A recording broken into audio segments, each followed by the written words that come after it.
মমতা বন্দ্যোপাধ্যায় এবং অভিষেক বন্দ্যোপাধ্যায় এটাকে যে পর্যায়ে নিয়ে গিয়েছেন সেটাকে আপনার মোটামুটি 1952 বাংলাদেশের ভাষা আন্দোলন থেকে 1966 মুজিবের 6 দফার মতো করে আপনাকে দেখতে হবে।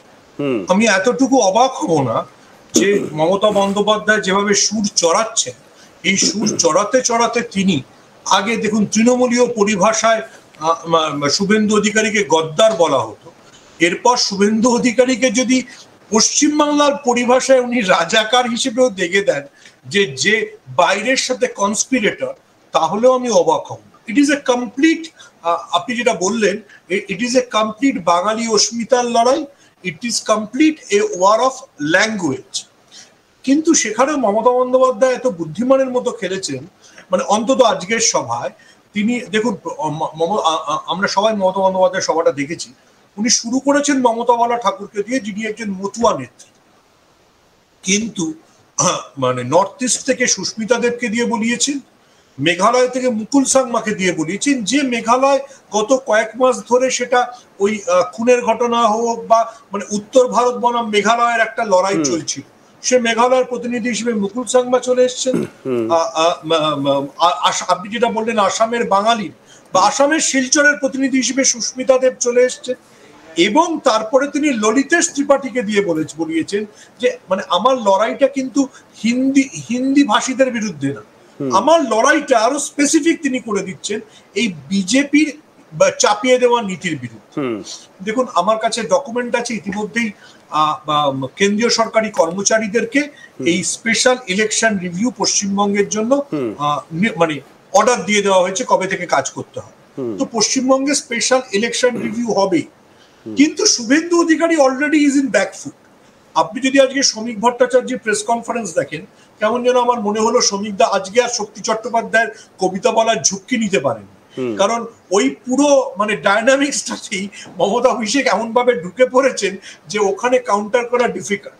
এবং শুভেন্দু অধিকারীকে পাশে বসা যাদেরকে তার গত 3 বছরে যাদেরকে যারা বিজেপিতে কোনো গুরুত্বই পায়নি, সংখ্যালঘু মোর্চার প্রাক্তন সভাপতি আলী হোসেন, তাদের নাম নিতে হচ্ছে এখন, এবং সিপিএম থেকে আসা মাফুজা, যে মাফুজা খাতুন, যিনি 2024-এও লোকসভার টিকিট পান, ঠিক আছে, তাদের নাম নিতে হচ্ছে। তো অলরেডি শুভেন্দু অধিকারী মানে ব্যাকফুটে চলে গেছে। যে শুভেন্দু অধিকারী বলেছিলেন যে সবকা সাথ সবকা বিকাশ চাই না, মুসলিমরা আমাদের ভোট করেন না, তাই মুসলিমদের আমাদের দরকার নেই, এই কথাটা তিনি অন রেকর্ড বলেছেন, অন রেকর্ড একাধিকবার বলেছেন। আজ তিনি রাষ্ট্রবাদী মুসলিমদের কথা বলছেন, আজ তিনি আপনি যদি আজকের মানে 21শে জুলাই সমাবেশটা দেখেন, দেখুন একটা তো সত্যি কথা ছিল যে মমতা বন্দ্যোপাধ্যায়ের কাছে একটা 25% মতো আমাদের জনসংখ্যার যে মুসলিমদের অনুপাত, সেই 25% মুসলমান ভোট ছিল।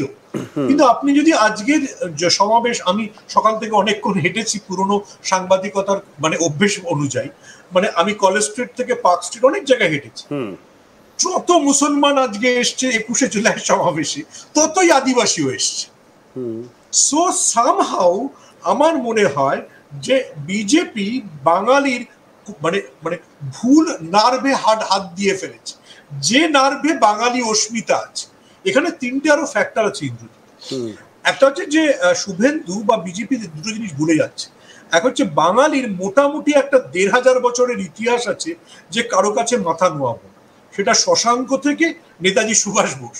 Everybody challenge the hegemony of north India. Shashanka হর্ষবর্ধনকে হারাতে 600 খ্রিস্টাব্দে পৌঁছে গেছিল, আর সুভাষ বোস তো ঐতিহাসিক প্রেক্ষাপট একদম 1500 বছরে বাঙালি উত্তর ভারতের আধিপত্য মানেনি, এটা প্রথম বুঝতে হবে। নাম্বার 2 পয়েন্ট হচ্ছে যে মানে আপনি যতক্ষণ এই হিন্দু জাতীয়তাবাদে ছিলেন ততক্ষণ বিজেপির একটা সুবিধে ছিল, কিন্তু সামাও উত্তম কুমার ব্রজবাসী তৃণমূলের মঞ্চে হাজির হয়ে যাওয়া এন্টার ডায়নামিক্সটাকেই চেঞ্জ করে দিয়েছে। ফলে মমতা বন্দ্যোপাধ্যায় এখন কিন্তু আর বাঙালি মুসলমানের ভোট পান বলে শুভেন্দু অধিকারী বলতে পারছেন না, বরঞ্চ তাকেও আলিয়ার মাহফুজা খাতুন, যে দুজনকে তিনি, আমি অন্তত গত 3 বছরে শুভেন্দুর মানে প্রায় সব মিটিংই মন দিয়ে শুনেছি, কোনোদিন উনি আলিয়ার মানে মানে আমার ভাল লাগছে আলী হোসেন দীর্ঘদিন ধরে বিজেপি করেছেন, অনেকে মনে করেন উপেক্ষিত, হ্যাঁ সেই উপেক্ষিত আলিদা আর Mahfuza Khatun suddenly Subhendu scheme of থটসে চলে এসছে, ঠিক আছে, এবং সেটা নর্থ বেঙ্গলে দাঁড়িয়ে বলতে হচ্ছে না। কিন্তু আমি আপনার কাছে জানতে চাই, আপনি নিজে বললেন আজকে ছিলেন মাঠে ময়দানে, আপনি দেখেছেন মানুষের রেসপন্স। আজকে তৃণমূল কংগ্রেসের সভা ছিল, সেখানে তৃণমূলের সমর্থকরা ছিলেন, সেটা আপনি দেখছেন। বাট ইন জেনারেল আমি বলছি, এই যে হিন্দু ভোট কনসলিডেট করার, হিন্দু ভোট কনসলিডেট করার যে রেটরিক আমরা বিজেপির কাছ থেকে, শুভেন্দু অধিকারী, আমি বিজেপি বলা ভুল, শুধুমাত্র শুভেন্দু অধিকারীর কাছ থেকে দেখছি, সেটাকে তো খুব একটা শ্রমিক ভট্টাচার্য অ্যাপ্রুভ করছে না, তিনি আরও বেশি ইনক্লুসিভ। প্রশ্ন হলো, যে থিওরি শুভেন্দু অধিকারী দিচ্ছিলেন যে যদি আর 3-4% হিন্দু ভোটের সুইং হয় তাহলে হয়তো সরকার পড়ে যেতে পারে, সেই হিন্দু ভোটের কনসলিডেশন কি আদেও বাঙালি হিন্দু ভোটের কনসলিডেশন যেভাবে শুভেন্দু অধিকারী চাইছেন যে অ্যারিথমেটিকে, সেটা পসিবল নাকি যেটা আজকে মমতা বন্দ্যোপাধ্যায় চাইছেন যে বাঙালিয়ানার মোড়কে ওই ছাতার তলায় বাঙালি জাত্যাভিমানকে উস্কে দিয়ে সবাইকে একত্রিত করা এবং কোথাও গিয়ে হিন্দু মুসলিমের যে ডিফারেন্সিয়েশনটা, যে ডিস্টিংশনটাকে, সেটাকে ভেঙে দেওয়া বেঙ্গলি সাব ন্যাশনালিজম দিয়ে, সেটা আরও বেশি প্রোঅ্যাক্টিভ? কোনটা বেশি এফেক্টিভ বলে আপনার মনে হয় ন্যারেটিভ হিসাবে অন গ্রাউন্ড যা সারা পাওয়া যাচ্ছে?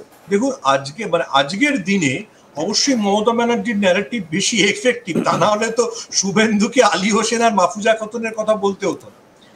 সেকেন্ড আরেকটা সমস্যা বিজেপি করেছে, সেটা রুরাল বেঙ্গল, গ্রাম বাংলায় গ্রামের মানুষের কাছে এটা ম্যাটার করবে আইডেন্টিটি পলিটিক্স, নাকি শহুরে চেতনায় যারা তৃণমূল বিরোধী শহর এবং শহরতলি, যেখানে দেখা যাচ্ছে যে তৃণমূলের যে ভোট শেয়ার বলুন বা বলা যেতে পারে সমর্থন, মানুষ একটুখানি ডিসলিউশন হচ্ছে, সেই জায়গাটা কোথাও ফেরাবার একটা প্রচেষ্টা? না, আপনি মাথায় রাখবেন যে বাঙালি আইডেন্টিটি যদি স্টেক হয় সেটা সব জায়গায় এফেক্ট করবে। এফেক্ট করার আরো কারণ, দেখুন, Mamata Bandyopadhyay is a very calculative politician. Mamata Bandyopadhyay দুটো তাস খেলেছে। প্রথম তাসটা হচ্ছে যে আপনি যদি নজর রাখেন, মমতা বন্দ্যোপাধ্যায় যখন জয় বাংলা স্লোগানটাকে পিকে তুলছেন, তখন বাংলাদেশে জয় বাংলা স্লোগানটাকে ব্রাত্য করবার চেষ্টা হচ্ছে। সেটা নিয়ে তো বাঙালির মধ্যে, বাঙালির মধ্যে একটা আত্মাভিমান ছিল, ঠিক আছে, যে ওখানে জয় বাংলার বলা হচ্ছে না, ওরা বড্ড বেশি মুসলমান একটা দেশ হয়ে যাচ্ছে। মমতা বন্দ্যোপাধ্যায় সেই সময়টায় জয় বাংলাকে পিক আপ করলেন। দ্বিতীয়ত, দেখুন, প্রত্যেক পলিটিশিয়ানের তো একটা স্টাইল থাকে। মমতা বন্দ্যোপাধ্যায়, আমি জানি না উনি তারিক আলীর ওই বিখ্যাত বইটা দ্য স্ট্রিট ফাইটিং ইয়ার্স পড়েছেন কিনা, আমার ধারণা পড়েছেন। উনি অনেকদিন আগে আমায় বলেছিলেন, হ্যাঁ আমি পড়েছি। সেটা হচ্ছে যে উনি পলিটিশিয়ান হিসেবে, স্ট্রিট ফাইটার হিসেবে বেস্ট। উনি অ্যাজ এ অ্যাডমিনিস্ট্রেটর যতটা ভালো, আমি বলবো মানে as a street fighter she is best. উনি স্ট্রিট ফাইটিং এর মোডে চলে গেছে। মানে উনি অ্যাডমিনিস্ট্রেশনের হেলমে বসেও স্ট্রিট ফাইটার ক্যারেক্টারটি কখনোই ছেড়ে বেরোননি। আমাকে ওনার খুব ঘনিষ্ঠ এক বিধায়ক গত সপ্তাহে বলেছিল যে বিজেপির বিরুদ্ধে বিক্ষোভ দেখাতে গিয়ে উনি বলছেন ছি ছি ছি ছি, কোন সিএফ যে বিধানসভায় ছি ছি বলতে পারে, এটা ধরো ভাবার মানে অতীত।